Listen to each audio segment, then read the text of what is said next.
కూడి వచ్చిన మీ అందరికీ కూడా ప్రభువైన యేసుక్రీస్తు నామంలో నా హృదయపూర్వకమైన వందనాలు తెలియజేసుకుంటున్నాను. ఈ వారంలో జరిగిన సంఘటన బట్టి నీతివంతుని జ్ఞాపకం చేసుకోవడం గొప్ప, మంచిది, మేలు, శోభాస్కరవాలని ఉంది లేఖనాల్లో. నాకైతే ఈ వారంలో మరి పగడాల ప్రవీణ్ గారు ఆ యొక్క చనిపోయిన విధానము చూసి, అదిగాక ఈ మధ్య కాలంలో ఆయన గురించి మేము వింటున్నాము, చూస్తున్నాము. ఎప్పుడైనా ఒక మనిషి బ్రతికున్నప్పుడు ఆ మనిషి మంచితనం ఎవరు గుర్తించలేమండి. నాకు అదే తెలియని యొక్క నాకు అర్థం కానిది ఏదైనా ఉందంటే, ఆ మనిషి చనిపోయాక ఎంత మంచివాడో ఎంత గొప్పవాడో అని చెప్తూ ఉంటారన్నమాట. మళ్ళా ఎవరన్నా అవార్డులకి, అదే నంది అవార్డు ఉంటాయి కదా, పద్మభూషణలు ఇలాంటివి కూడా ఆ చనిపోయాక పిలవమని ప్రాకులాడుతూ ఉంటారు. అదేంటో బ్రతికున్నప్పుడు వారిని మెచ్చుకుంటే ఎంత బాగుంటుంది, అది ఎంత ప్రోత్సాహంగా ఉంటుందండి. నిజంగానే ఆయన చనిపోయాక క్రైస్తవ లోకము అలాగే బయట ఉన్న మిగతా వారు కూడా ఆశ్చర్యానికి గురి చేసిందనమాట. ఏంటి, ఆయన మరణం కాదు, ఆయన మరణించింది మరుక్షణం నుంచి ఆయన ఎవరు ఏంటి అని చాలా మంది పరిశోధించుతున్నప్పుడు ఎంత గొప్పగా అనిపిస్తుందంటే, ఏంటి ఇన్ని సంవత్సరాల్లో నా జీవితంలో కూడా చాలా మందిని మనం దైవ సేవకులు ఉన్నారు, కానీ వారు ఏదో యాక్సిడెంట్లుగా చనిపోవటము, అనారోగ్యంతో చనిపోవటము మనం చూస్తూ ఉంటాం.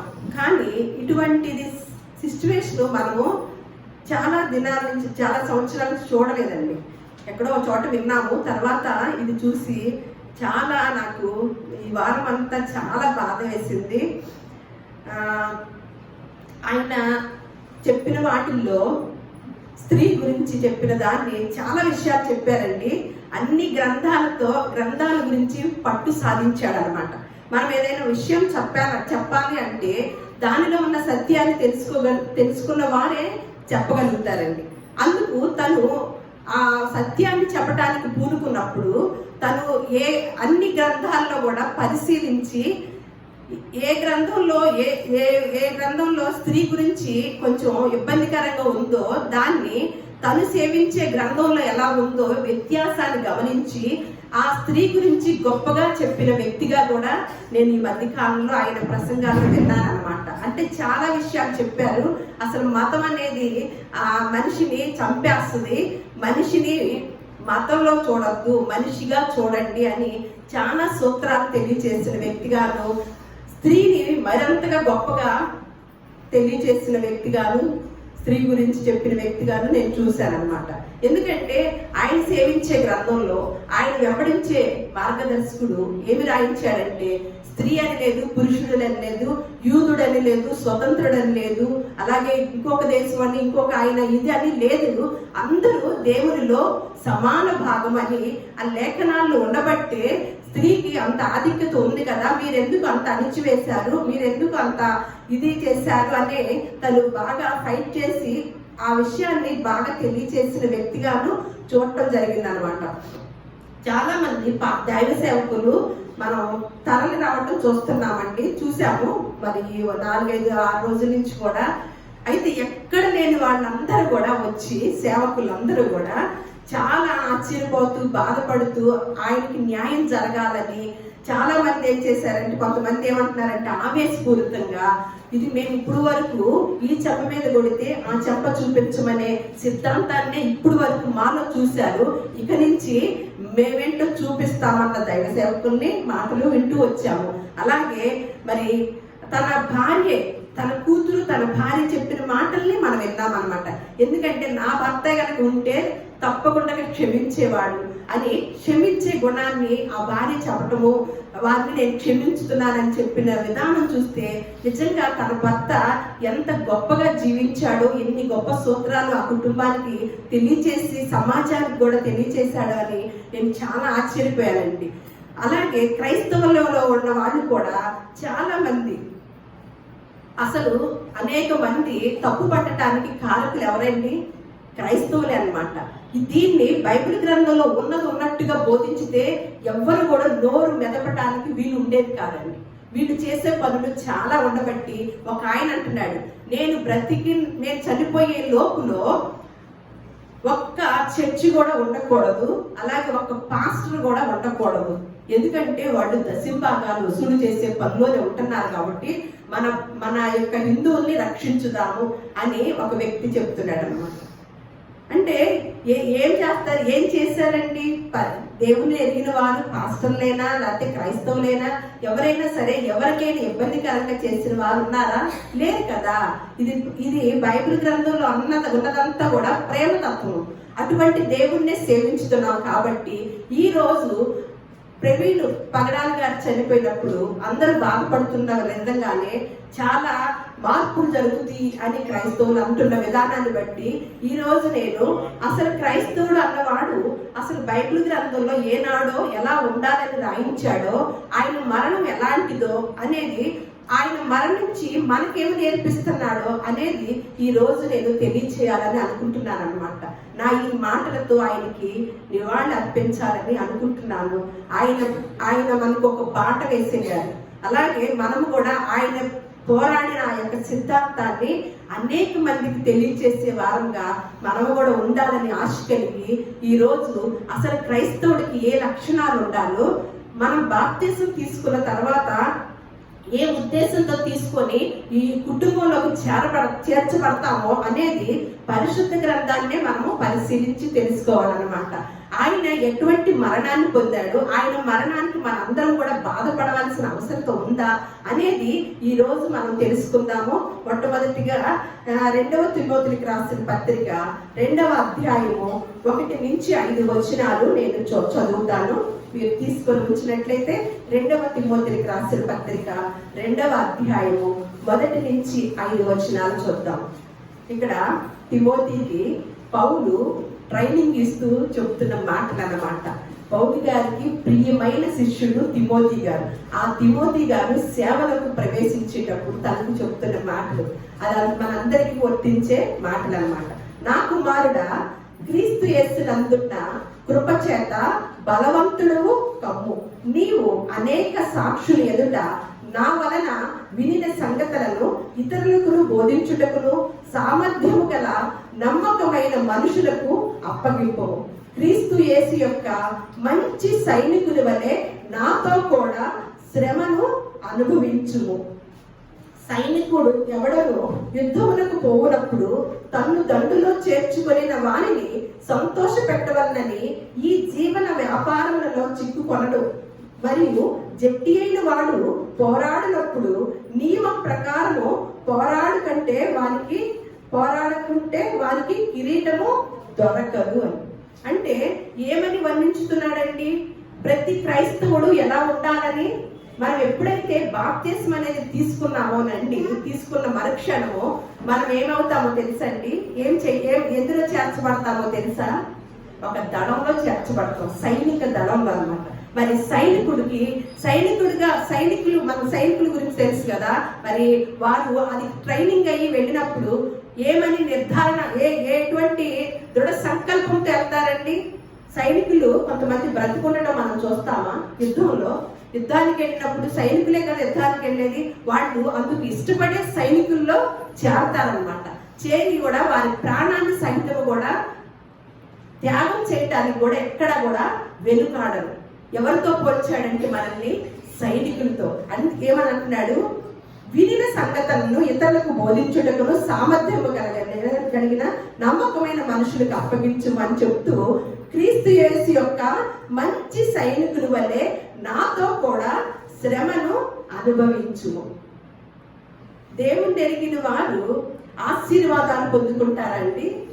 మనము ప్రతి సంఘంలో కూడా ఏం నేర్పిస్తున్నారు, ఏం చూస్తున్నామండి? మీరు రండి దేవుని సన్నిధికి, మీకు ఆశీర్వాదం వచ్చింది, రండి మీకు పిల్లలు పుడతారు, రండి మీకు వివాహాలు అవుతాయి. ఇవి తప్ప, భౌతిక సంబంధమైన విషయాలు తప్ప మీరు వచ్చి మీరు పరలోక రాజ్యాన్ని ఇక్కడ ఈ లోకంలో ఉండగానే సంపాదించుకోవాలంటే మీరు ఇక్కడ శ్రమ అనుభవించాలి అని ఏదన్నా ఈ బోధ చేశామనుకోండి, వస్తారా ఒక్కళ్ళు? మందిరాలు నిండుతాయా? ఈ మాట చెప్తే మరి ఇది బైబిల్ గ్రంథంలో ఏనాడు చెప్పబడిందండి? ఏమంటున్నాడు? సైనికుడు అంటే మరి ప్రాణాలకి తెగించి మరి పోరాడతాడు కదా. చూడండి, శ్రమను అనుభవించాలంటండి.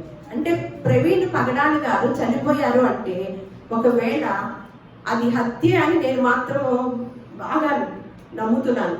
అంతే, తను మాత్రం ప్రమాదశాత్తు పడిన వాడు కాదనమాట. తనకి దేవుడు గొప్ప అవకాశాన్ని ఇచ్చాడండి. ఆయన తరములో ఆయన దేవుని కొరకు హతసాక్షి అయ్యే గొప్ప అవకాశాన్ని దేవుడు ఇచ్చాడనమాట. అది చాలా మందికి దక్కదండి దేవుని సేవలో. అంటే తర్వాత లేఖనాలు మనం చూద్దాము. మళ్ళా ఇంకొక మాట కూడా ఉంటుంది. ఎప్పుడైతే బాప్తిస్మం అనేది తీసుకొని ఈ దళంలో చేర్చబడిన వారు ఎప్పుడు ఎలా సిద్ధంగా ఉండాలో మళ్ళా రోమా సంఘానికి రాస్తూ పౌలు గారు రోమీయులకు రాసిన పత్రిక 8వ అధ్యాయము 35వ వచనం నుంచి చూద్దాము.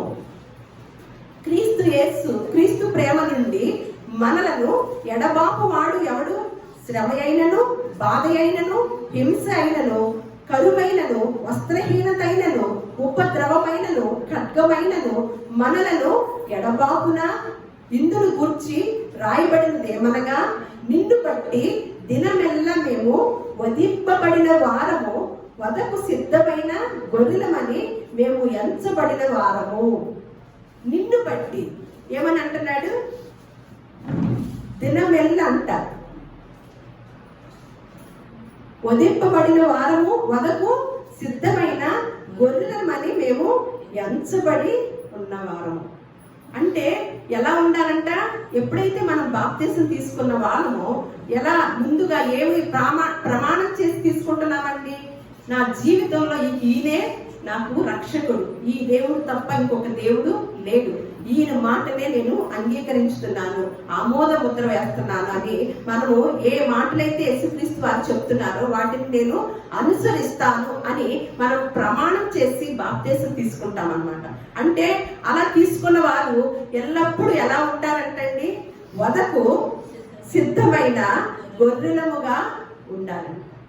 చూడండి, ఎనీ టైం, ఎప్పుడు ఏ సమయంలో అయినా ఎలా ఉండాలంటే ఒక సైనికుడు లాగాను, అలాగే వధకు సిద్ధం చేసిన గొర్రెలలాగా ఉండాలి. ఏ క్షణంలో వధించడానికి సిద్ధం చేసినప్పటికీ ఆ క్షణంలో రెడీగా ఉండాలంట. ఎంత కథ ఉందో చూడండి. మళ్ళీ ఇంకొక మాట చూద్దాం. మొదటి తెస్సలోనికి రాసిన పత్రిక 3వ అధ్యాయము 4వ వచనం. మొదటి తెస్సలోనికి రాసిన పత్రిక 3వ అధ్యాయము 4వ వచనం. మేము మీ వద్ద ఉన్నప్పుడు మనము శ్రమను అనుభవింపవలసి ఉన్నదని మీతో ముందుగా చెప్పితిమి కదా. ఏముందంట? క్రైస్తవుడు అంటే ఏంటండి? బాగా దర్జాగా సౌకర్యంగా. ఇప్పుడు వరకు ఏ దైవ సేవకుడు కూడా ఈ మాటలు సరిగ్గా చెప్పలేదండి. చెప్పిన ఆయన ఏమన్నా తీసుకెళ్ళిపోయారు. ఏమంటున్నాడు ఇక్కడ? మేము మీ వద్ద ఉన్నప్పుడు మనము శ్రమను అనుభవింపవలసి ఉన్నదని మీతో ముందుగా చెప్పింది కదా, అలాగే జరిగినది. ఇది మీకును తెలియను. అట్టి శ్రమలను అనుభవించుటకు మనము నియమింపబడిన వారమని మీరు ఎరుగుదురు. మన భూలోకానికి పంపించి యేసుక్రీస్తు వారిని నమ్ముకున్నాము అంటే, ఆయన నమ్ముకునే అవకాశాన్ని దేవుడు మనకు అనుగ్రహించాడు అంటే, మనల్ని ఆయన ఆకర్షించాడు అంటే, మనల్ని దేనికి నియమించాడంటండి? అట్టి శ్రమలను అనుభవించుటకే మనము నియమింపబడిన వారము. మనం ఒక్కొక్కరికి ఒక్కొక్క పైనని కేటాయిస్తాం. ఇదిగో నీవు ఇందులో నియమించాను, నిన్ను ఇందులోనే ఉండు అన్నప్పుడు మనం ఆ పనిలోనే కొనసాగుతామా, ఇంకొక పనిలోకి వెళ్తామండి? ఇక్కడ ఏమంటున్నాడు? మనము శ్రమను అనుభవించటానికే నియమింపబడిన వారం అంటండి. ఈ మాటలన్నీ వింటే ఎంతమంది దేవుని సన్నిధానం నిలిచి ఉంటారండి, ఎంతమంది బాప్తిసం తీసుకుంటారండి. మేము మొన్న మధ్య శుక్రవారం చెప్పుకుంటూ వస్తున్నాం, యేసుప్రభు వారి చేతిలో చాట ఉందంటండి. ఎందుకు? చెరగటానికి. ఎవరెవరు చెరుగుతాయి, ఏమేమి వెళ్ళిపోతాయి? గట్టి గింజలు ఉంటాయి, తాలు. ఈ మాటలు చెప్తే దేవుని సన్నిధికి వచ్చేవాళ్ళు ఉంటారా అండి? దేవుని యొక్క మాట చెప్పినప్పుడు భయపడాలి.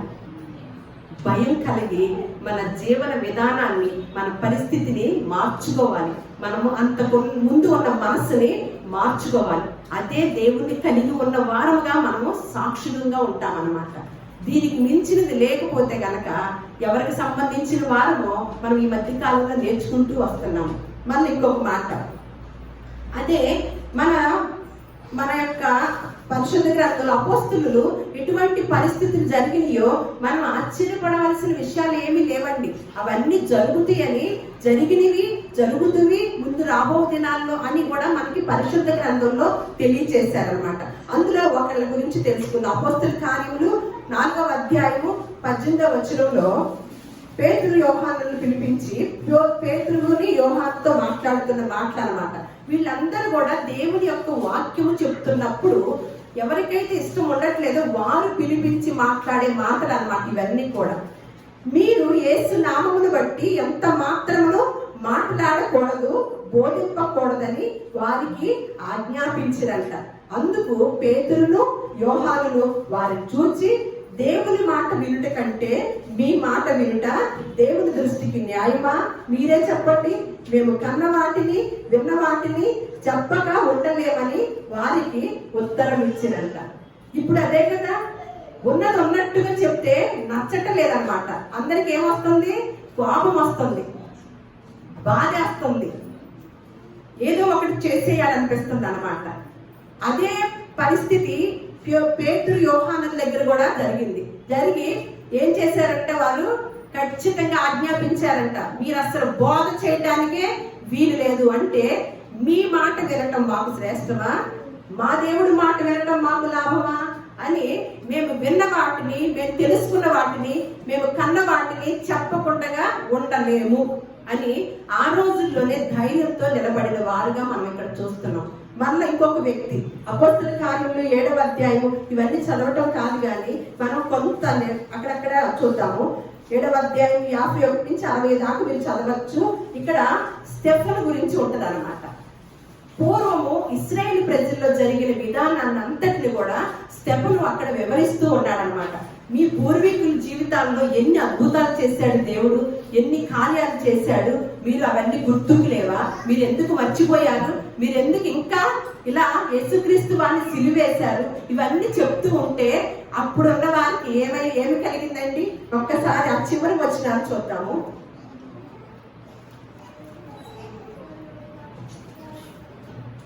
54 నుంచి చూద్దాము. ఒకసారి 51 చదువుదాము. ముష్కరులారా, హృదయములను చెవులను దేవుని వాక్యమునకు లోపరచలని వారులారా. ఈ సంబోధనతో సంబోధిస్తే కోపం వచ్చిందా? ఎలా మొదలెట్టాడు స్టెఫెను? అలాగే దేవుని మాటలు కూడా వాక్యం వచ్చినప్పుడు చెవులకి వినకోకుండా మనం లోపరచబడకుండా ఉండటం వల్ల ఆ పదాన్ని వాడాల్సి వచ్చింది అనమాట.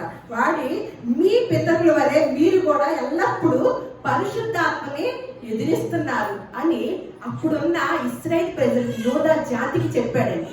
ఏమన్నా తప్పు ఉంది ఇక్కడ? ఒక తప్పు చేస్తుంటే తప్పు ఇది అని చెప్తే దానికి ఏదన్నా మంచి తీసుకుంటే మంచిదే కదా. అయితే ఈ మధ్య కాలంలో నేను ఒక న్యూస్ విన్నానమాట. ఏంటంటే ఒక కుటుంబంలో ఉన్న దంపతులు ఉన్నారు. ఒక ఎలక్ట్రీషియన్ పనిచేసే వ్యక్తి అపార్ట్మెంట్స్ లో పనిచేస్తూ ఉంటాడు అనమాట. ఆ ఫ్లాట్లందరికీ కూడా ఆ బాగు చేసే పని, ఆ కరెంటు పని చేసే అబ్బాయి బాగా చేస్తూ ఉంటాడు. అక్కడ వాచ్మెన్ భార్యతో తనకి అక్రమ సంబంధం ఏర్పడింది అనమాట. ఏర్పడినప్పుడు తను మొత్తానికి ఎట్లాగో ఏర్పడింది. ఆ అమ్మాయికి బాధ కలిగించి ఎట్లయినా ఈ నుంచి వదిలించుకోవాలి అని ఆ ఫ్లాట్ లో ఒక లాయర్ గారు ఉంటున్నారు. ఆ ఫ్లాట్ లో ఆ లాయర్ గారు చాలా మంచి ఆయన కూడా పేరు ఇస్రాయిల్ అనమాట, ఆయన పేరు కూడా. అయితే ఆయన చాలా మంచి ఆయన, అందరికి సహాయం చేసి ఆయన న్యాయం తీర్చుతాడు అని చెప్పి ఆ లాయర్ గారికి చెప్పుకుంది అనమాట. ఈ వ్యక్తి నన్ను వదలటలేదు, ఈ వ్యక్తిని ఎలాగైనా దూరం చేసేట్టు మీరు మాట్లాడండి, ఏం చేయాలో సలహా ఇవ్వండి అని చెప్పడం ద్వారా ఆ వ్యక్తి లాయర్ గారు వచ్చి ఆ వ్యక్తిని కొంచెం గదివినట్లు మాట్లాడి కొంచెం క్రమశిక్షణగా చెప్పి మాటలు, నువ్వు మంచి పని కాదు, ఇది నువ్వు తప్పుకోవాలి, అది వారిని ఒక కుటుంబంగా ఉన్నప్పుడు నీకు అక్రమ సంబంధాలు తప్పు కదా అని తెలియజేశాడు మంచిగా మాటలతో. అది నచ్చలేదు, మళ్ళా తప్పిదం చేస్తూనే ఉన్నాడు. ఈలోపు ఈయనకి మరి పోలీసు డిపార్ట్మెంట్ ద్వారా దాన్ని తీసుకెళ్లాలని కేసు పెట్టించాడు అనమాట. ఆ స్త్రీ ద్వారా ఆ లాయర్ గారు కేసు పెట్టించారు. ఒకసారి తీసుకెళ్లి మొత్తానికి క్లాస్ తీసుకుంటారు కదా పోలీసులు, తీసుకొని గర్దించేసి జాగ్రత్త నువ్వు అని చెప్పి పంపించారు. ఎప్పుడైతే ఇలా పోలీస్ కేసు పెట్టించాడో లాయరు, ఆ రోజు నుంచి లాయర్ గారి మీద కోపం పెంచుకున్నాడండి. ఏం చెప్పాడు? మంచి చెప్పాడు అనమాట. అక్కడ ఏమైనా చెడు ఉందా? కోపం పెంచుకొని ఆయన్ని గమనించుతూ ఉన్నాడనమాట. ఒక మంచి మాట చెప్పినందుకు చూడండి బయట ప్రపంచం ఎలా ఉందో గమనించుతూ ఉండి ఉదయకాలంలో వెళ్తున్నప్పుడు చక్కగా ఇంకొకరిని తోడు తెచ్చుకొని గొడ్డలతో నరికేసి చంపేశాడు. ఎంత చిన్న సున్నితమైన విషయం అండి. ఒక మనిషి ప్రాణాన్ని అవలీలగా తీస్తున్న రోజుల్లో మనం ఉంటున్నాం అనమాట. ఎందుకు అలా జరుగుతుందంటే ఒక మంచిని బోధించుతున్నప్పుడు. ఇప్పుడు కూడా మనము ప్రవీణ్ గారిని అదే చూస్తున్నాం. ఇక్కడ ఏమని చెప్తున్నాడు స్టెఫను? ముష్కరులారా హృదయములను చెవులను దేవుని వాక్యములకు లోపరచి నల్లని వారులారా, మీ పితరుల వలె మీరు కూడా ఎల్లప్పుడూ పరిశుద్ధాత్మని ఎదిరించుతూనే ఉన్నారని ఇలా మొదలెట్టేసరికి 54 చూద్దాం. వారి మాటలు విని కోపముతో మండిపడి అతనిని చూచి పండ్లు కొరికారట. అయితే అతడు పరిశుద్ధాత్మతో నిండుకొనిన వాడై ఆకాశం వైపు తేరి చూచి దేవుని మహిమను, యేసు దేవుని కుడిపార్శ్వమందు నిలిచి ఉండటను చూచి ఆకాశము తెరవబడియు మనిషి కుమారుడు దేవుని కుడిపార్శ్వమందు నిలిచి ఉండటయు చూచుచున్నారని చెప్పు. చూడండి, మండిపడి పండ్లు కొరికి దూకుడుగా వస్తున్నప్పుడు ఈయనకి ఏం కనపడుతుందంటే అండి, మనకేం కనపడతాయి? చుక్కలు కనపడతాయి, అంతేనా? అట్లా మనం దేవుని మాట ఏదైనా చూడటానికి, ఒక మంచి మాట చూడటానికి వెళ్తున్నాం. పొళ్ళు కొరుకుతూ ఏదో ఒక కళ తీసుకొని రెడీగా వస్తున్నప్పుడు మనం ఏం చేస్తామండి? తోక ముట్టుకొని పారిపోతామా? ఇదిగో దేవుడు కుడిపార్శ్వమందు కూర్చొని ఆసీనుడు అవటం నేను చూస్తున్నాను, ఆకాశము తెరవబడటము నేను చూస్తున్నాను, ఆయన దివ్య దర్శనాన్ని నేను చూస్తున్నాను అని చెప్తున్నాడండి. మాటలు ఎంత గొప్పగా రాయించారో తెలుసా? ఇది చూడండి, ఆయన ధ్యాస అని అన్నప్పుడు అప్పుడు వారు పెద్దగా కేకలు వేసి ఈ మాటలు వినటానికి ఇష్టపడరు. ఏ మాటలు కావాలండి మనుషులకి? దేవుడు మాటలు, దేవుని సంగతులు ఈ మనుషులకి అక్కర్లేదండి. వీళ్ళకి ఏం కావాలి? ఇది దొంగ చెవులు కదా, ఆళ్ళ మీద వీళ్ళ మీద వీళ్ళ మీద ఆళ్ళ మీద ఆ మాటలు చెప్పండి. మీరైనా సరే ఇప్పుడు ఏదైనా ఒక ప్రోగ్రామ్ ఇక్కడ చేస్తూ ఎవరైనా మంచి డైలాగులు వేసే వాళ్ళు తీసుకొస్తే దర్జాగా హ్యాపీగా కూర్చొని అస్సలు నీరసం ఉండదు, మళ్ళా బడలిక ఉండదు, చక్కగా అసలు సూటిగా చెవులు రెక్కించుకొని కళ్ళు దృష్టి పెట్టి వింటా ఉంటాం. ఎందుకంటే మనిషి నైజం అదనమాట. ఏం చేస్తున్నారు ఇక్కడ చూడండి, వీళ్ళంటే ఇలా చెప్పడంటే చెవులు మూసుకున్నారంటే, చెవులు మూసుకొని ఏకముగా అతని మీద పడి పట్టణపు వెలుపలకి అతన్ని వెళ్ళగొట్టి రాళ్ళు రువి చంపిరి. సాక్షులు సౌలు అను ఒక యువకుని పాదముల యొద్ద తమ వస్త్రములు పెట్టిరి. ప్రభువును గూర్చి మొరపెట్టుచు, యేసు ప్రభువా నా ఆత్మను చేర్చుకొనమని స్టెఫను పలుకుచుండగా వారు అతన్ని రాళ్లతో కొట్టిరి. అతడు మోకాళ్ళుని, ప్రభువా వారి మీద ఈ పాపము మోపకమని గొప్ప శబ్దంతో పలికెను. ఈ మాట పలికి నిద్రించెను. సౌలు అతని చావునకి సమ్మతించాడు. చూడండి, ఒక స్టెఫను పోతే ఒక సౌలు పౌలవుతాడు, ఇంకొక గొప్ప వ్యక్తి మళ్ళా తయారవుతాడండి. ఈ మతోన్వాదులు గనక ఒకవేళ హత్య చేసి ఉంటే వాళ్ళకి తెలియని విషయం ఏంటో తెలుసు, వాళ్ళకి బైబిల్ గ్రంథం తెలియదండి. అసలు బైబిల్ గ్రంథం చదివితే వాళ్ళు అసలు చంపరు. గొప్ప ఆధిక్యతలు ఇచ్చారు పగడాల ప్రవీణ్ గారికి, సరిగదా? ఇక రేపారనమాట. తేనెతుట్టికి ఒక రాయేసి చూడండి, ఒక్క దానికోసము ఎన్ని వస్తాయి? లక్షల కోట్ల మంది వస్తారు. ఒక స్టెఫను రాళ్లతో కొట్టి చంపబడినప్పుడు ఎవరు వచ్చారు? అప్పుడు ఆ సమయంలో సౌలు సమ్మతించాడంటండి. సమ్మతించిన వారిలో నుంచే దేవుడు లేపగలిగిన శక్తివంతుడైన దేవుడై ఉన్నాడనమాట. అటువంటి గొప్ప దేవుని మనము సేవిస్తున్నాం. ఎవరైతే ఆయనకి అత్యధిక కారకులు అవుతారో అయి ఉంటారో రాబో దినాల్లో వారే దేవుని కొరకు నిలబడే గొప్ప శక్తులు అవుతారనమాట. పౌలు ఎలాంటి వాడయ్యాడండి? నేను క్రీస్తుని పోలి నడుచుకున్నట్లు మీరు నన్ను పోలి నడుచుకోండి. ఎటువంటి సౌలంట? ఒక మాట చూద్దాం. ఇక్కడ 22 చూద్దాం. అపోస్తలుల కార్యములు. అక్కడ ఒక స్టెఫెన్ అన్న మాట ఒకటి చూద్దాం. అంత రాళ్లతో కొట్టి చంపే సమయంలో ఏమని చెప్తున్నాడు? ఎవరి మాటను తీసుకున్నాడు? ఏ మార్గదర్శకుడి మాటను అవలంబిస్తున్నారండి? వీరి మీద ఏ నేరమో మోపవద్దు, వీరిని క్షమించమని పలుకుతున్నారు. మరి ఇప్పుడున్న దైవ సేవకులు గొంతెత్తి అరుస్తున్నారు. పరిశుద్ధ గ్రంథంలో అవన్నీ జరిగిన సంగతులు మనకి మాదిరికరంగా ఉన్నాయి అన్నమాట.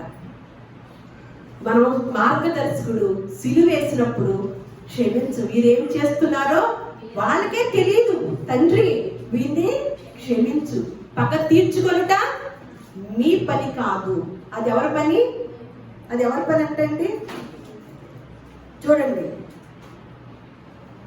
ఒక మాట ఉంటుంది సామెతల్లో.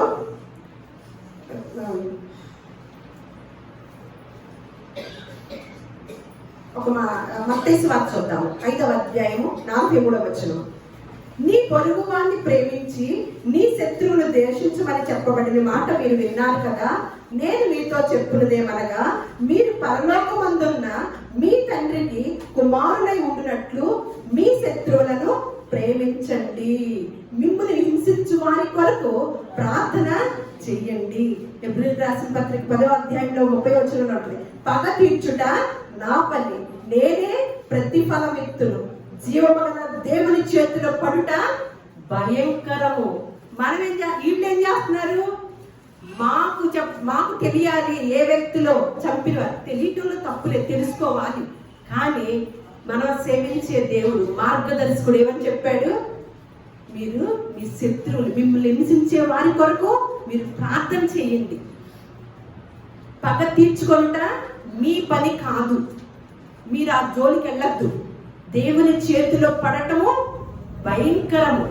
మనం ఎవరికి అప్పు చెప్పాలండి? దేవునికి అప్పు చెప్పాలన్నమాట. అక్కడ సౌలు చూసాం కదా, సౌలు సమ్మతించాడు కదా స్టెఫను చావుని. ఆ సౌలే ఏం మాట్లాడుతున్నాడో చూడండి. ఇక్కడ మొదలెట్టాడు ఆయన కూడా, సహోదరులారా, తండ్రులారా, నేనిప్పుడు మీ ఎదుట చెప్పు సమాధానము ఆలకించుడి అని, నేను కిలియలోను తార్సులోను పుట్టిన యూదుడిని. 22వ అధ్యాయం అపోస్తలుల కార్యంలో చెప్తున్నారన్నమాట. తన యొక్క బయోడేటా అని చెప్తున్నాడు. ఏమని? నేను కిలియలోను తార్సులోను పుట్టిన యూదుడిని. అయితే ఈ పట్టణంలో గమలేయుల పాదముల యొద్ద పెరిగి మన పితరుల ధర్మశాస్త్ర సంబంధము నిష్ఠయందు శిక్షితుడనై మీరందరూ నేడు ఉన్న ప్రకారము దేవుని గురించి ఆసక్తుడనై ఉండి ఈ మార్గంలో ఉన్న పురుషులను స్త్రీలను బంధించి చెరసాలలో వేయించుచు మరణం వరకు హింసించి తిని, ఇందును గురించి ప్రధాన యాజకుడును పెద్దలందరూ నాకు సాక్షులై ఉన్నారు. నేను వారి వలన సహోదరుల యొద్దకు పత్రికలు తీసుకొని దమస్కులోని వారిని కూడా బంధించి దండించుటకై యెరూషలేమునకు తేవాలని అక్కడికి వెళ్ళుతుంది. నేను ప్రయాణమై ఎట్లా వెళ్తున్నాడంటండి? ఏం చేయటానికి? హింసించుతూ ప్రయాణమై పత్రికలు తీసుకొని వెళ్తున్న సమయంలో ఎవరు? మతోన్మాదుడు, ఒక దేవుని కొరకు నిలబడిన వారిని హింసించే వ్యక్తి, ఒక వ్యక్తిని చావుకి సమ్మతించిన వ్యక్తి వెళుతుండగా చూడండి, ఈయన సాక్షి వింటూ ఈయనంట పలానా టైంలో ఇలా ఉన్నాడంట అని చెప్తున్నారండి. ఉన్నాడు. దేవుని యొక్క దివ్య దర్శనం ద్వారా తన జీవితాన్ని మార్చుకున్నాడు. ఒకప్పుడు డ్రగ్గే సేవించేవాడు, ఒకప్పుడు రౌడీలాగే ఉండేవాడు ఉండవచ్చు, ఒకప్పుడు అబద్ధికుడుగా ఉండవచ్చు, ఎన్నో ఘోరాలు నేరాలు చేయవచ్చు. కానీ చట్టం మార్చలేని యొక్క పనిని, ఒక వ్యక్తిని, పగడాల ప్రవీణ్ గారు లాంటి వ్యక్తిత్వాన్ని తయారు చేయడానికి అది ఒక దేవుడి వల్లనే, దేవుని మాటల వల్లనే సాధ్యమైందన్నమాట. అటువంటి వ్యక్తిని ఏ పోలీస్ డిపార్ట్మెంట్ అయినా బాగు చేయగలిగిందండి? ఇప్పుడు చాలా మందిని చూస్తున్నాం కదా, చాలా బలహీనతలు ఉన్న వారిని, చెడ్డ అలవాట్లు ఉన్న వారిని మార్చగలుగుతుందా? మార్చగలిగే శక్తి ఒక దేవుని మాటలోనే ఉందండి. సౌలు ఎప్పుడైతే స్టెఫను చావుని సమ్మతించిన వ్యక్తి మన పత్రికలు తీసుకొని ఆ యొక్క దేవుని ఎరిగిన వారిని హింసిస్తూ, స్త్రీలని పురుషుల్ని హింసిస్తూ బయలుదేరాడంటండి. చూడండి, నేను అందుకే అంటున్నాను, దేవుడి యొక్క కార్యములు అసలు మన యొక్క హృదయానికి అర్థం చేసుకోవటానికి మన యొక్క మైండ్ సెట్ పనిచేయదండి. ఆయన యొక్క ఆలోచనలు, తలంపులు, ఆయన కార్యములన్నీ కూడా మన ఊహను బట్టి ఉండవండి. అందుకని ఆ వ్యక్తినే దేవుడు ఏం చేశాడు? నేను ప్రయాణము చేయుచు దమస్కునకు సమీపించినప్పుడు మధ్యాహ్న కాలమందు ఆకాశం నుండి గొప్ప వెలుగు అకస్మాత్తుగా నా చుట్టూ ప్రకాశించెను. నేను నేల మీద పడి, సౌలా సౌలా, నీవెందుకు నన్ను హింసించుచున్నావని నాతో ఒక స్వరము పలుకుట వింటిని. అందుకు నేను, ప్రభువా నీవెవడని అడిగినప్పుడు ఆయన, నేను నీవు హింసించుచున్నా నజరేయుడైన యేసునని నాతో చెప్పారు. నాతో కూడా ఉన్నవారు ఆ వెలుగును చూచిరి, కానీ నాతో మాట్లాడిన వారి స్వరము వారు వినలేదు. అప్పుడు నేను, ప్రభువా నేనేమి చేయవలనని అడగగా, ప్రభువు నీవు లేచి దమస్కులోనికి వెళ్ళుము, అక్కడ నీవు చేయుటకు నియమింపబడినవన్నీ నీకు చెప్పబడునని అతనితో చెప్పాడు. ఎప్పుడైతే దేవుని యొక్క దివ్యమైన దర్శనం పొందుకున్నాడో, మరి అటువంటి వ్యక్తి కూడా ఏమయ్యాడండి? ఏం చేయమంటావు ప్రభువా, చిత్తగించుము అంటున్నాడు. నువ్వేం చెయ్యాలో, ఇక నుంచి నీకు నేనేం చూపించాలో అవన్నీ తెలియటానికి పలానా వ్యక్తి రెడీగా ఉన్నాడు, అక్కడికి వెళ్ళు అని తెలియచేశాడు దేవుడు. ఆ మాటను పట్టుకొని వెళ్ళిన వ్యక్తి ఏమంటున్నాడో తెలుసా? బ్రతుకుట క్రీస్తే, చావైతే లాభమే. భూలోకంలో ఏ వ్యక్తి అయినా అన్నాడండి? ఎవరన్నారు? ఒకప్పుడు హానికరుడా, ఒకప్పుడు హింసకరుడా, ఒకప్పుడు దేవుని యొక్క ప్రజల్ని హింసించిన వాడా, చంపించిన వాడా? ఆ వ్యక్తి ఏమంటున్నాడు? బ్రతుకుట క్రీస్తే, చావైతే లాభమే. ఎందుకన్నాడంటే ఒకసారి మనం చూద్దాం మాట.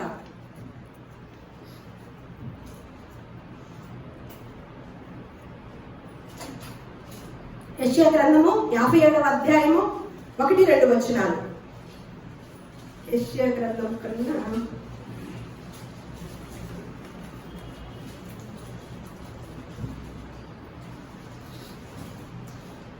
ఒక నిమిషం.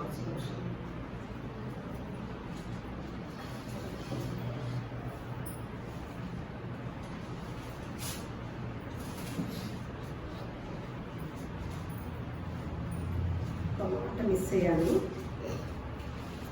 యెహోవా కీర్తన గ్రంథము 116వ వచనము 15వ వచనం. 116వ అధ్యాయము 15వ వచనం. కీర్తన గ్రంథము 116వ అధ్యాయము 15వ వచనం. యెహోవా భక్తుల మరణము ఆయన దృష్టికి విలువ కలిగిందంట. ఇక్కడ పౌలు గారు ఏమంటున్నారు? బ్రతుకుట క్రీస్తే, చావైతే లాభమే. ఇక్కడ ఏమంటున్నాడు కీర్తనాకారుడు? యెహోవా భక్తుల మరణము ఆయన దృష్టికి విలువ కలిగింది. అంటే మీకేమర్థమైందండి? మనము చనిపోయేటప్పుడు ఎలా చనిపోవాలంట? భక్తుడుగా చనిపోవాలంట. భక్తుడుగా చనిపోతే ఆ మరణం ఎలా ఉంటదంట? దేవుని దృష్టికి విలువగా ఉంటదంటండి. ఒక నేరస్తుడుగా చనిపోకూడదు, ఒక అబద్ధికుడుగా చనిపోకూడదు, ఒక అనేక దుర్మార్గపు పనులు చేస్తూ చనిపోకూడదు. ఎలా చనిపోవాలంట? భక్తుడుగా చనిపోయిన యొక్క మరణం అంట ఆయన దృష్టికి, దేవుని దృష్టికి విలువ కలిగిందంట.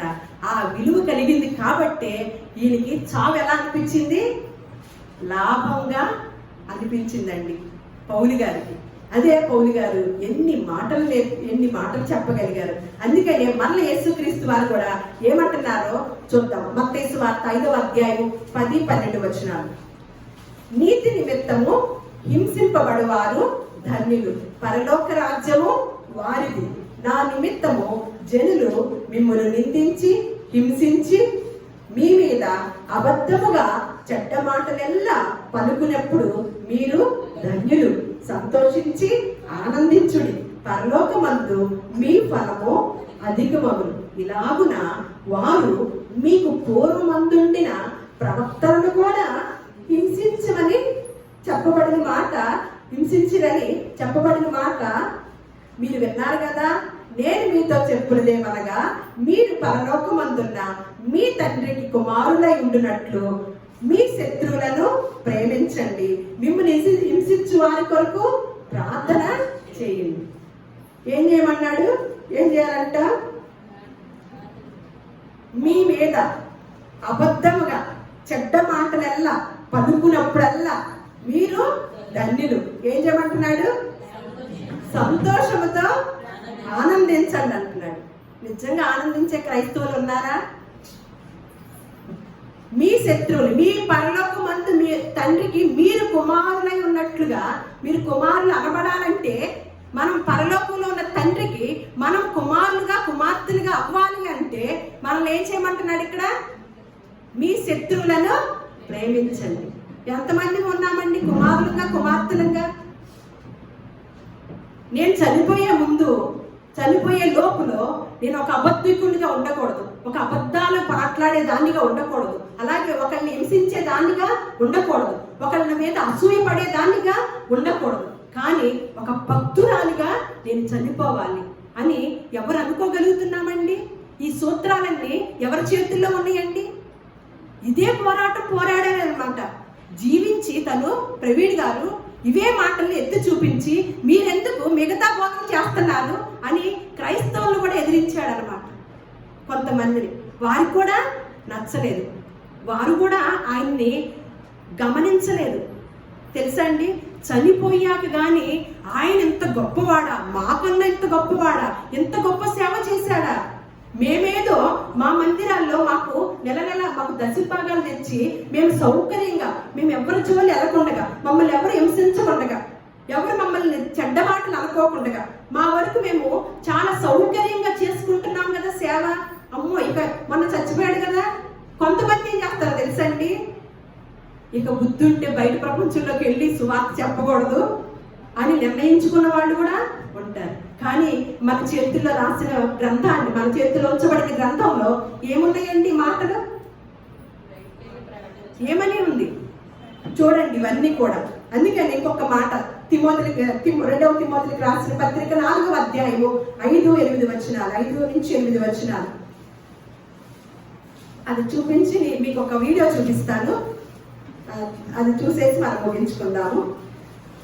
నీవు మళ్ళీ తిమోతి గారికి చెప్తున్నారు పౌలు గారు, చూడండి, ఒక స్టెఫెను చావుకి కారకుడయ్యాడా, సమ్మతించాడా, అనేక మంది దేవుని నమ్మిన ప్రజల్ని, స్త్రీలని, పురుషుల్ని హింసించాడా, అలాంటి వ్యక్తి ఎంత గొప్ప సేవ చేస్తున్నాడా? ఒక ప్రవీణ్ని చంపేస్తే లక్షల మంది ప్రవీణులు తయారవుతారండి. నేను స్త్రీనే, కానీ నాకే ఉద్యమం వచ్చిందండి. ఎందుకంటే ఒక స్త్రీని గొప్పగా చూపించిన నేను చూశాను, మన గ్రంథాల్లో ఉంది. ఇంకా ఎందుకు గొప్పగా చాటలేకపోతున్నారు? క్రైస్తవులు కూడా చాలా మంది స్త్రీకి తక్కువగానే చూపు చూస్తున్నారు అని బాధేసేది అనమాట. అటువంటి వ్యక్తికి ఖచ్చితంగా నేను కూడా ఒక మార్గదర్శకురాలు అవ్వాలని అనిపించింది అనమాట. ఇక్కడ ఏమంటారు? నీవు అన్ని విషయములలో మితముగా ఉండుము, శ్రమపడుము, సువార్తికుని పని చేయుము, నీ పరిచర్యను సంపూర్ణముగా జరిగించుము. నేను ఇప్పుడే పానార్పణముగా పోయబడుచున్నాను, నేను వెడలిపోవు కాలము సమీపమై ఉన్నది. మంచి పోరాటము పోరాడి తిని, నా పరుగు కడముట్టించి తిని, విశ్వాసమును కాపాడుకుంటుని. ఇక మీదట నా కొరకు నీతి కిరీటము ఉంచబడి ఉన్నదంట. ఈ కిరీటం కోసం ఎంతమంది ప్రాకులాడుతున్నామండి?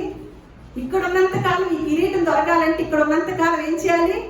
శ్రమ పడాలి, సువార్తికుని పనిచేయాలి, దేవుడు నియమించిన ప్లేస్ లో మనము నిలిచిపోవాలన్నమాట. ఇట్లాంటి మాటలు చూస్తే ఎంత ఆశ్చర్యం వేస్తుందో రండి. ఖచ్చితంగా వారిని క్షమించితే దేవుని చేతిలో వారు పడతారన్నమాట. అది బహు భయంకరం. అందుకనే ఏం సంపాదించుకున్నాడండి? ఎక్కడెక్కడ ప్రజలందరూ తరలి వచ్చారా? 2 రాష్ట్రాల ఎక్కడైతే ఉందో ఆ పరిస్థితి అక్కడ అలా వీరులు పట్టలేకుండా ఉన్నాయా? అందుకని ఒక మాట ఉంటుంది, సామెతలు 22:1 ఏమనంటే, గొప్ప ఐశ్వర్యము కంటే మంచి పేరును, వెండి బంగారముల కంటే దయయు కోరదగినది. చూడండి, ఏం సంపాదించుకున్నాడు? ఎవరి దశింపు భాగాల మీద ఆధారపడలేదు. తనే ఒక సాఫ్ట్వేర్ కంపెనీ పెట్టి, తనే అనేక మంది జీవితాలకు ఒక వెలుగై, తను ఒక వెలుగును పొందుకున్నాడు. వెలుగై ఉండాలని మాటను తీసుకున్నాడంట. ఆ దర్శనం ద్వారా తనే కొన్ని జీవితాలకి వెలుగై ఉన్నాడంటండి. ఇక్కడ ఏమంటున్నాడు? గొప్ప ఐశ్వర్యము కంటే మంచి పేరు మేలు. అలాగే మన ప్రసంగి 7వ అధ్యాయము 1వ వచనం చూద్దాం. సుగంధ తైలము కంటే మంచి పేరు మేలు, ఒకరి జన్మదినము కంటే ఒకరి మరణ దినమే మేలు. ఇది 2 రాసింది సొలొమోను గారండి. సామెతల్లోనేమన్నా మనం ఈ ఏరియా కొన్ని దేశాలకు సంబంధించిన ఐశ్వర్యాన్ని గొప్పగా ఎంచుకుంటాం కదా. ఆ గొప్పతనం కాదు, మీరు పెట్టుకున్న పేరు కాదు, మీరు జీవించిన విధానము మీకు మేలు చేస్తుంది అని తెలియచెప్పి, అలాగే సుగంధ తైలము కంటే మంచి పేరు మేలు. సెంటు కొట్టుకుంటాం. చాలా మంది పాస్టర్ల దగ్గర నేను చాలా దూరం విన్నప్పుడు చూసినప్పుడు భలే గమ్ముని వాసన వస్తుంటది. కొంతమంది రెడీ అయినప్పుడు మంచి మంచి సెంట్లు కొట్టుకుంటూ ఉంటారు. అది ఎంతసేపు ఉంటదండి? అది ఎందుకు? అందరికీ పరిమళ వాసన ఇవ్వాలనేగా మనం కొట్టుకుంటాం. మనం కూడా మంచి వాసనగా వారికి కనపడాలని, వాళ్ళకి తెలియపడాలని కదా. ఆ సెంటు ఎంతసేపు ఉంటదండి? ఇవాళ కొట్టుకుంటే కొన్ని గంటలు. మంచి పేరు ఎలా ఎప్పుడు దాకా ఉంటుందండి? ప్రవీణ్ పగడాల్ గారు మన మధ్య లేరు. ఇప్పుడు కూడా ఎందుకు చెప్పుకుంటున్నాము? సుగంధ తైలము కంటే మంచి పేరు మేలు అని తెలియజేశారు. ఆ క్రైస్తవులు మెచ్చుకోవడం కాదండి. క్రైస్తవులు మెచ్చుకుంటే పర్వాలేదు, కానీ కొంతమంది అన్యులు కూడా మెచ్చుకుంటున్నారు. నేను ఈరోజు ఒక ఆవిడ మాట వినిపించాలని నేను తలంచి మీకు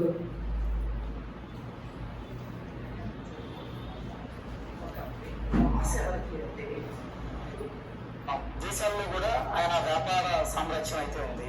దాంతో పాటుగా ఆయన ఆస్తులు కూడా ఖరీదుగానే ఉన్నాయి. 500 కోట్ల పైనే ఆయన ఆస్తులు ఉన్నట్టుగా తెలుస్తుంది. అందరికీ ఆస్తులు పెంచే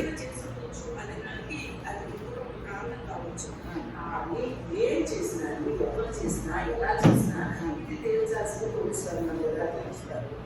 అయితే నా బాధ ఏంటి అంటే, ఏ మనిషి ప్రాణానికి ఏ మనిషి చనిపోయినా బాధే.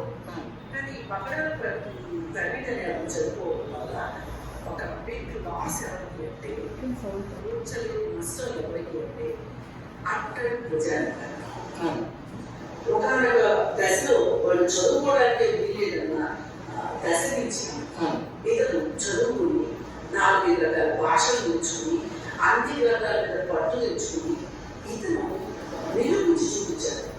ఆంధ్రప్రదేశ్లో ఎట్లయితే కత్తిపద్మారావు కదా, అసలు మీరు వేదాలు పుట్టుకోవడానికే వీలేదన్న ఒక వ్యక్తిని వెంటనే చెవుతో తీసుకొస్తా ఉన్న వ్యక్తిని,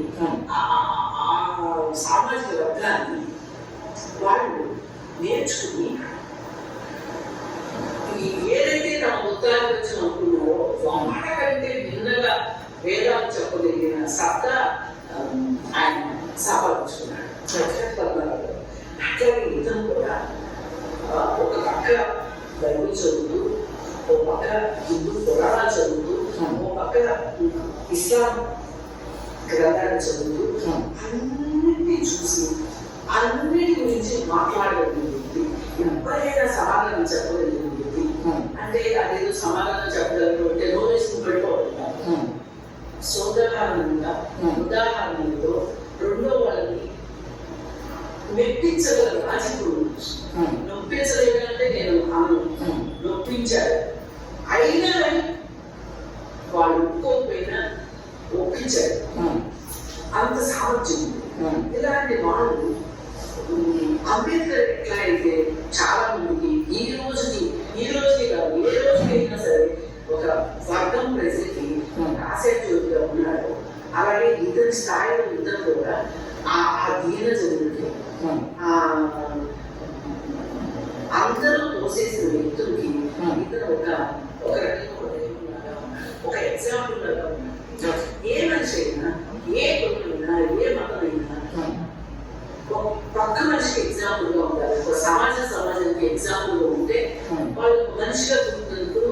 జన్మ ధన్యమై ఉంటారు కదా, అలా ఉండాలంటే ఇష్టాలని మాట్లాడి, బూతులు మాట్లాడి, నాకు నోరుంది కదా అని చెప్పి పోట్లాడి, చెయ్యింది కదా అని కొట్టి, నేను చెప్పగలిగే ధైర్యం ఉంది కదా చదువు, ఇది కాదు నాగరికం చేయాల్సింది. నాగరికం చేయాల్సింది ఏంటంటే చదువుకోండి, తెలుసుకోండి, నేర్చుకోండి, వాదించండి. ఎప్పుడైనా సరే వాద సంవాదంలో మన సత్తాన్ని నిరూపించుకోవాలంటే దొంగచాటు దెబ్బలు కొట్టి చెప్పడం కానీ చూపించడం కానీ అది గొప్ప కానే కాదు. ఇద్దరు విషయంలో నేను అదే చెప్తున్నా. మీరు 3 రకాల విషయాలు నిలబెట్టారు. ఈ 3 రకాలే జరగనివ్వండి, 3 రకాలు జరగకపోనివ్వండి. ఈ రోజు మన మధ్యలో పగలైతే లేదు కదా, అతను ఒక జ్ఞానవంతుడు కదా. ఈ సమాజంలో జ్ఞానవంతులే తక్కువైపోతున్న సందర్భంలో ఒక జ్ఞానవంతుడు మన సమాజానికి మీకు కూడా ఒక్కలేకపోయినా పర్వాలా, అవసరం ఉన్న వ్యక్తులు ఉన్నారు. వాళ్ళ క్లాస్ సమాజానికి ఎవరు దూరం అయ్యారంటే ఇప్పుడు ఒక జ్ఞానవంతుడు కోల్పోయామని ఎవరు చెప్తున్నారండి? ఒక అన్యురాలు చెప్తున్నారు అన్నమాట. నిజంగానే క్రైస్తవ సమాజానికి ఒక జ్ఞానవంతుడిని కోల్పోయామండి. కానీ నా నమ్మకము కొన్ని లక్షల జ్ఞానవంతులు పుట్టుకొస్తారు రాబో దినాల్లో. దేవుడికి మహిమ కలుగును గాక. అటువంటి ప్రజలు దేవుడు లేవనెత్తును గాక. దేవుడి మాటలు మన హృదయాల్లో ఫలింప చేయను గాక. అలాగే ప్రవీణ్ గారి కుటుంబం కొరకు ప్రార్థన చేద్దాము ఖచ్చితంగా. నిజంగానే ఆ భార్య బిడ్డలు కూడా ఆయన నేర్పించిన బాటలో వెళుతుండటం చూస్తే నిజంగా ఆ కుటుంబం అంటే అదండి. కుటుంబం అంటే అదే అన్నమాట. అంతే, దేవుడిచ్చిన ఆధిక్యతను ఆ కుటుంబమే పొందుకుంది. దేవుడు మిమ్మల్ని అందరినీ కూడా దీవించును గాక.